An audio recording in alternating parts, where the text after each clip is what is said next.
Market पंचनामा में आप सभी का स्वागत है। मैं हूं सुमित। थोड़ी सी देर हो गई लेकिन ठीक है। हफ्ते का आखिरी कारोबारी सत्र फुल सेशन जो है वो ऑफ है, लेकिन अभी कल 2 घंटे के लिए मार्केट्स खोलेगा। सुबह एक टेस्टिंग होगी, उसके लिए मार्केट्स खोलेगा आज के लिए। लेकिन एक बढ़िया दिन था। आज रिकॉर्ड स्तरों पर मार्केट्स जाके क्लोज हुए, चाहे निफ्टी हो, निफ्टी बैंक में अच्छी खरीदारी थी। Nifty Sensex all time high पर पहुंचे। आज मिड कैप में खरीदारी थी, स्मॉल कैप में खरीदारी थी। हालांकि तेजी लार्ज कैप में ज़्यादा थी comparatively mid cap small cap का। स्मॉल कैप सिर्फ 0.5% ऊपर था और निफ्टी 2.25% ऊपर था। तो अंदाज़ा लगा लीजिए कि किस तरह से लार्ज कैप के अंदर जोरदार उछाल आता दिखाई पड़ा। मिड कैप फिर भी 1% ऊपर कामकाज कर रहा था। ओवरऑल एक अच्छा सेशन था। अक्रॉस द बोर्ड बाइंग थी और पूरा हफ्ता भी मार्केट चॉपी रहा, लेकिन लास्ट तक आते आते एक अच्छी खरीदारी मार्केट में बनते हुए दिखाई पड़ी। फार्मा आरटी को अगर छोड़ दीजिए तो बाकी सभी सेक्टर्स में आज खरीदारी देखने को मिली। रियल्टी में, एनर्जी में, बैंक्स में ज़बरदस्त उछाल वहाँ बनता हुआ दिखाई पड़ा। और ओवरऑल एक अच्छा सेशन मार्केट्स कैरी कर रहा था। News flow driven, trigger based driven auto sales के नंबर्स थे, तो बहुत सारे ऑटो सेल्स के नंबर्स का इम्पैक्ट आता हुआ दिखाई पड़ा। जहाँ जहाँ पर अच्छे नंबर थे खरीदारी आई, जहाँ इनलाइन थे वहाँ पे मोर लेस रेंज बाउंड था। ऐसा शुक्ल अनुमान से बेटर था, एक स्पाइक आया। टीवीएस अच्छे थे, स्पाइक आया। मारुति अच्छे थे, डिहाई पे बंद हुआ। कोल इंडिया के डिस्पैच के नंबर आए, बढ़िया नंबर थे, वहाँ पे एक रिएक्शन आता हुआ दिखाई पड़ा। ऐसे करके अलग अलग stock specific stories market play कर रही है, उस पर कामकाज कर रही है। लेकिन ओवरऑल बढ़िया सेशन जो कि मार्केट के आज के सत्र में हमने आते हुए देखा। चलिए अब सीधे सवाल जवाब का सिलसिला शुरू कर लेते हैं, और क्योंकि समय वैसे ही कम है तो समय के अभाव को देखते हुए सवाल जवाब का सिलसिला शुरू करते हैं और बातचीत करते हैं कुछ दर्शकों से। कल फ्यूचर एक्सप्रेस और मार्केट अप पंचनामा किस टाइम आएगा? मलिक साहब कल दोनों ही नहीं आएंगे, ना मार्केट अप पंचनामा ना फ्यूचर एक्सप्रेस, क्योंकि कल एक मिनी सेशन है जिसमें सुबह आशीष और वीरू शो करेंगे और शाम को आशीष और हर्षद शो करेंगे। मतलब सेकंड सेशन में मैं ऑफिस में रहूँगा, लेकिन ऐसे कोई शोज़ में नहीं करने वाला हूँ। तो छोटे मोटे स्निपेट्स होंगे, लेकिन इन दोनों शोज़ में हम नहीं करेंगे कल। ओके, आगे बढ़ते हैं और कुछ और सवालों को शामिल कर लेते हैं। Berger Paints and India Mart. Ashok ji देखो, इंडिया मार्ट के क्लैरिफिकेशन आया था आज एक गूगल की खबर के ऊपर, कुछ ऐप्स के कैंसिलेशन को लेकर खबर चल रही थी, उसके ऊपर उन्होंने क्लैरिफिकेशन दिया था। सो वैल्यूएशन वाइज थोड़ा महंगा पार्ट पर ज़रूर रखता हूँ मैं, और स्टिल ये मतलब आप दोनों को अगर चुन रहे हो, इन दोनों में तो ज़्यादा सेफ बर्जर है, और पेंट में अगर आप चुन रहे हो तो ज़्यादा safe Asian paint and Grasim है। आप कहोगे बर्जर क्यों नहीं, क्योंकि बर्जर तो 20% मार्केट शेयर ओन करता है। सो एशियन पेंट इसलिए 42% मार्केट शेयर में वो कमांडिंग पोजीशन में सो फार। सबको लगता है कि बर्जर आएगा, ग्रासिम आएगा और उसका मार्केट शेयर खा लेगा। अगर ऐसा होगा तो ग्रासिम ही ले लेते हैं, वही मार्केट शेयर खा लेने दीजिए। दोनों ही मार्केट शेयर को अगर नहीं खा पाया तो एशियन बचेगा, खा पाया तो बर्जर ग्रासिम बचेगा। और ग्रासिम अगर नहीं भी खा पाया तो भी विस्कॉस फाइबर की कंपनी है, बढ़िया हाउस है, और बहुत सारी कंपनी क्रॉस होल्डिंग भी है, तो होल्डिंग का डिस्काउंट होल्डिंग कंपनी के तौर पर अलग से आता है। सो ज़्यादा अच्छी डील वो भी रह सकती है। बर्जर है आपके पास तो होल्ड करने में कोई प्रॉब्लम नहीं है, वैसे कंपनी अच्छी है, लेकिन किसी स्टोरी को प्ले करना चाह रहे हो तो ये एक बार को उसमें रणनीति बनी रह सकती है। टाटा स्टील 1000 शेयर हैं, 64 की बाइंग है। टाटा मोटर 200 शेयर 155 की बाइंग है। आगे की व्यू तो जयप्रकाश जी, क्या ही व्यू की आपको ज़रूरत है? आपके ऑलरेडी शेयर डबल ट्रिपल हो ही चुके हैं। नया ऑल टाइम हाई काट रहा है टाटा मोटर्स, और आपकी खरीदारी से मल्टीपल लेवल ऊपर है। आपकी खरीदारी है 150 रुपये की और शेयर का दाम 1000 रुपये पहुँचने वाला है। सो 5 टाइम्स आप गेन कर रहे हो। 200 शेयर बेच दो, बाकी शेयर फ्री के हैं, रखे ना पूरे थ्रू आउट लाइफ के लिए। And like wise Tata steel भी डबल हो चुका है। आधे शेयर बेच दो, थ्रू आउट लाइफ के लिए बचे हुए शेयर रख लो। कंपनियां दोनों ही खराब नहीं है, ग्रुप दोनों ही खराब, मतलब ग्रुप तो ऑब्वियसली वाला देश का सबसे बड़ा ग्रुप है। प्रोडक्ट प्रोफाइलिंग बढ़िया है, देश की largest private steel company and private and largest commercial vehicle company है।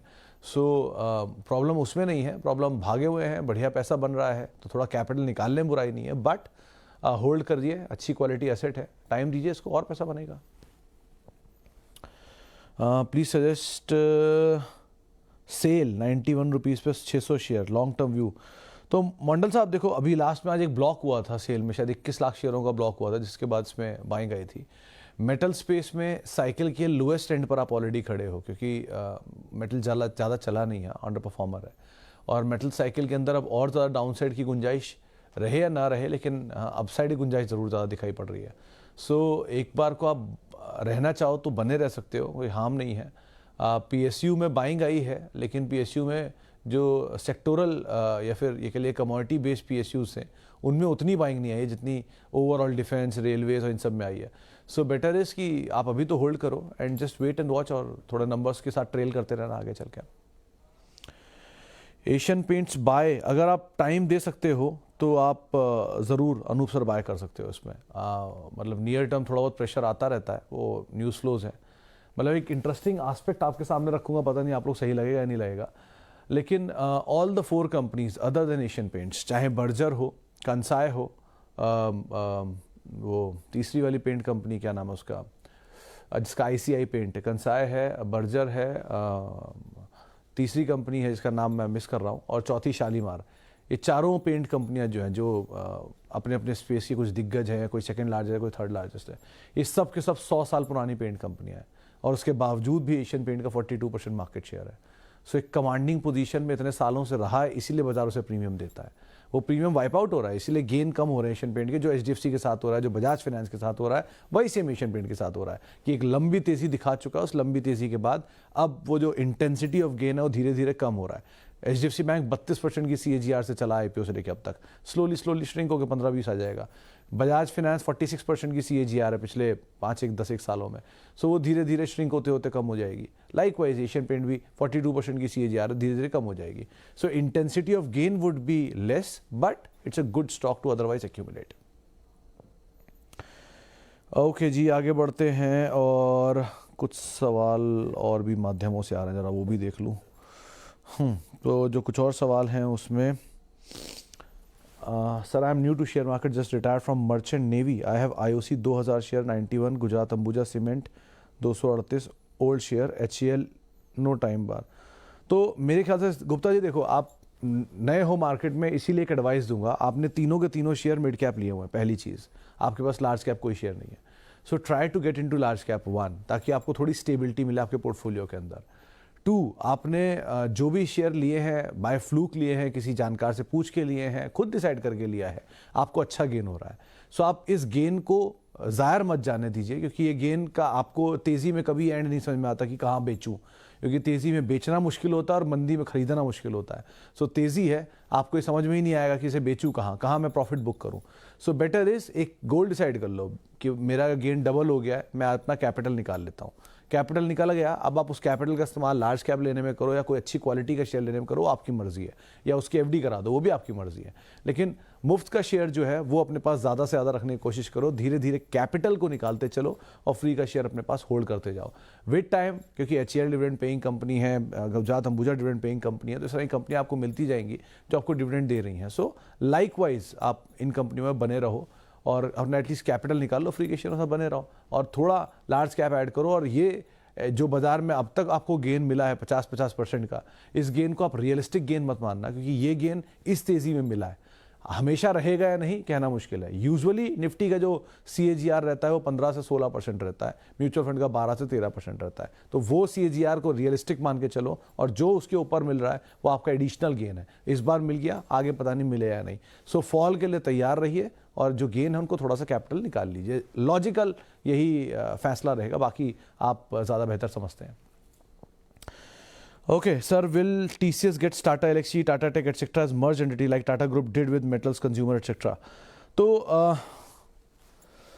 सर ये एक थॉट प्रोसेस है कि ऐसा हो सकता है। एंड ऑफ द डे एक कंपनी इस पूरे ग्रुप की कैश काऊ है, वो है TCS।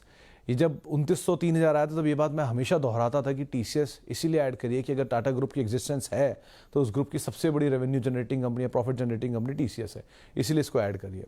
आज भी इसलिए मेरा TCS पे स्टांस स्ट्रिक्ट है कि वो बाय ऑन डिप्स ही रहेगा आपके लिए, या एक एक्यूमुलेशन जोन में रहेगा, SIP वो वे में रहेगा, या फिर आप उसको हमेशा के लिए उसे ईजिली होल्ड कर सकते हैं। अब टाटा एलेक्सी का मर्जर और टाटा टेक का मर्जर इसमें होगा या नहीं मुझे नहीं पता, लेकिन हाँ टाटा एलेक्सी और टाटा टेक का आपस में मर्जर एक बार को हो सकता है, पॉसिबिलिटी है, क्योंकि दोनों का मेजर क्लाइंट जैगुआर है और जैगुआर दोनों के लिए रेवेन्यू जनरेट करता है। अगर दोनों का सेम काइंड ऑफ बिजनेस है तो क्यों नहीं उनका मर्जर हो सकता है, बट अभी नहीं होगा क्योंकि अभी तो IPO आया ही है, तो वैल्यू अनलॉकिंग करके डीमर्ज करके वापस मर्ज नहीं कर सकते ना। So it will take time, might be down the line 10 साल बाद 20 साल बाद आप ऐसी खबर सुनो कि हाँ टाटा अपनी पूरी IT कंपनी को इंटीग्रेट करके बड़ी IT जायंट बना रहा है, हो सकता है तब भी, लेकिन अभी के लिए एटलीस्ट इसकी पॉसिबिलिटी नहीं दिखाई पड़ रही है। सो आगे चल के हु नोज व्हाट क्या मैनेजमेंट की स्ट्रेटजी रहती है, लेकिन अभी के लिए कंसोलिडेशन है इस ग्रुप में, ज़रूर कंसोलिडेशन है, लेकिन ये सेक्टर, ये तीनों सेगमेंट को कंसोलिडेट करेंगे इसकी पॉसिबिलिटी एज ऑफ नाउ कम है। अदानी एनर्जी सोल्यूशन 1200 रुपये बाय किया है, क्या करें? होल्ड करिए रोहित सर, नीचे 1030, ऊपर 1160, इस रेंज को अभी ये फॉलो कर रहा है।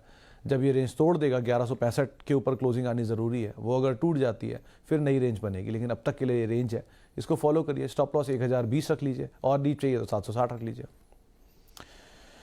Sir what is the impact of supreme court order on major private hospital? Apollo 10-12% down 3 days. देखिए चन्ना साहब, ये इम्पैक्ट तो करेगा। मैक्वेरी भी बोल रहा है कि इनके रेवेन्यूज़ के ऊपर डेंट आएगा, लेकिन दो चीज़ों का ध्यान रखिएगा। पहला, एक पक्ष ये बात सही है कि हॉस्पिटल को अपनी फीस घटानी चाहिए, आम आदमी के लिए ज़रूरी भी है और ये होना भी चाहिए। मैं खुद भी ये बात मानता हूँ कि हॉस्पिटल्स को फीस बहुत ज़्यादा चार्ज करते हैं, एग्जॉर्बिटेंट चार्ज करते हैं, उन्हें घटाना ज़रूरी है। बट उनके बिजनेस के लिए आप इस चीज़ को भी ध्यान रखिए कि हॉस्पिटल, प्राइवेट हॉस्पिटल सर्विसेज देने के लिए महंगी मशीन्स, महंगे ट्रीटमेंट, महंगे तरह के इक्विपमेंट्स रखते हैं, महंगे डॉक्टर रखते हैं, स्टाफ रखते हैं, ताकि वो फैसिलिटी दे पाएँ। सो वो प्राइवेट से हमेशा प्रीमियम, पीएसयू से हमेशा ज़्यादा प्रीमियम चार्ज करेंगे ही। अब वो प्रीमियम की सही परिभाषा क्या है वो सुप्रीम कोर्ट तय करेगा। अब इम्पैक्ट कितना आएगा कंपनीज के ऊपर? इम्पैक्ट आएगा, प्रॉफिटेबिलिटी हिट होगी, बट वो साइमल्टेनियसली रेवेन्यू के वॉल्यूम से मिटिगेट हो जाएगी। आप ऐसे समझिए कि अगर हॉस्पिटल में प्राइवेट और पीएसयू दोनों हॉस्पिटल्स की फीस में बहुत ज़्यादा अंतर नहीं रह गया, तो जो प्राइवेट पीएसयू जाने वाले हैं वो प्राइवेट भी जा सकते हैं ना उस केस में, या जिनके पास एक इंश्योरेंस का बैकिंग हो वहाँ जा सकते हैं। सो इनके वॉल्यूम बढ़ जाएंगे। 2, अगर ऐसा नहीं भी होता, चलिए प्राइवेट का डिफरेंस बहुत बड़ा ही रहता है और पीएसयू का डिफरेंस कम रहता है, तो भी विद टाइम जो हॉस्पिटल्स की डिमांड है या जो नीड ऑफ द हॉस्पिटल है वो अपने आप बढ़ रहा है।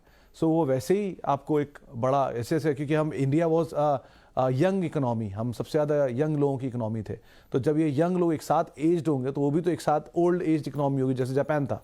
सो लाइकवाइज ये आज नहीं, डाउन द लाइन कुछ सालों बाद आप अपने आप को एक बड़े एज इकोनॉमी के साथ देखेंगे बढ़ता हुआ। सो इस लिहाज से हॉस्पिटल्स में अगर आपको कोई मौका मिल रहा है नीचे ऐड करने का, तो आराम से उसे ऐड करिए।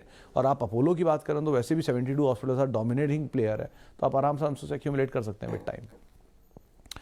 चलिए, इसके अलावा sir 5 year view Alok, is there any turn around story?